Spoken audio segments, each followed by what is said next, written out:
3, 2, 1. Hello and welcome to another episode of Ponos Gimnazije.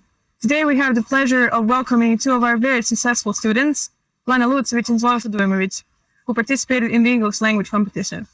Zvonko won the third place while Lana secured the second place. How did you prepare for the competition? Concerning preparation, it was, all right. I didn't prepare too much to say that it was, very difficult. I took the past papers or the past exams that were available online. I did them, and that was basically my preparation. And also, of course, revising some of the grammar that we had in our textbooks, which helped me a lot, especially when it came to the grammar-related questions in the exam. Was it hard to manage school and preparation for the competition? Well, the competition was immediately after our Easter break. So we had pretty much the entire Easter break to prepare, to do some exam sheets, to ask our teacher any questions if we had any. So it wasn't that hard, but also we did have some studying to do. So, but you could always find the time of day to do at least one exam sheet, or just read, or just practice the grammar and phrasing. What was the most challenging part of the competition? The most difficult part of the competition, I would have to say, was phrasal verbs. That's the last part of the competition as a whole.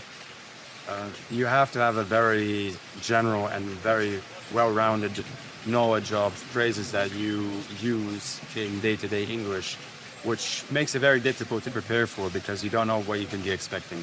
While reading is very simple and grammar can be learned, phrasal verbs have to be memorized by heart, and it's very difficult for you to anticipate what you can expect.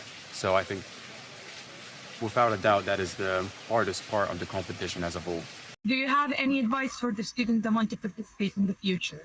Well, I would say if you love the language and you think you can participate, even if you're scared or maybe have some doubts, you should always join the competition and try to compete. It doesn't matter if you win or not.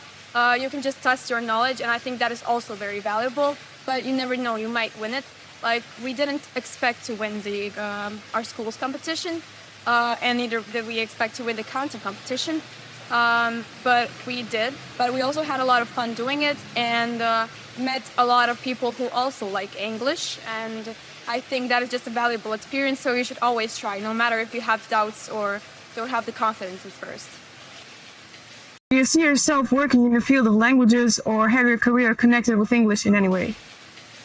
I would say, especially in the fields of linguistics, I don't see myself doing that, but I can very much see myself in a foreign country where my communication will be based when it will be primarily in English. I can see myself very well in that aspect. But if I were to become, for example, an English professor, teacher, whatever, not really, but I really do see it as a medium that I can use to communicate with my future colleagues, employees, workers, whatever, in the future, maybe in a foreign country. What were your expectations going in? Well, I didn't really know what to expect because we do live in the 21st century where a lot of people know English, and they know English very well. And especially in our content competition, the people had a great knowledge of English. But also, I knew that we had prepared very, very well with our teacher. And we asked her all the questions we had, and everything was clear to us. So also, it was really 50-50. Like, I didn't know what to expect. Well, concerning me, I knew that I had to place somewhere in the top 3 because my teacher wouldn't talk to me unless that were the case. That's just a joke, but on a serious note, expectations were honestly all over the place. I either thought that I'm going to place dead last or I'm going to be in a very good spot because this is the first time I went to this competition of this sort. So I really did not know what to expect. And so I just went in there and I said, I'm going to try to do it as best as I can.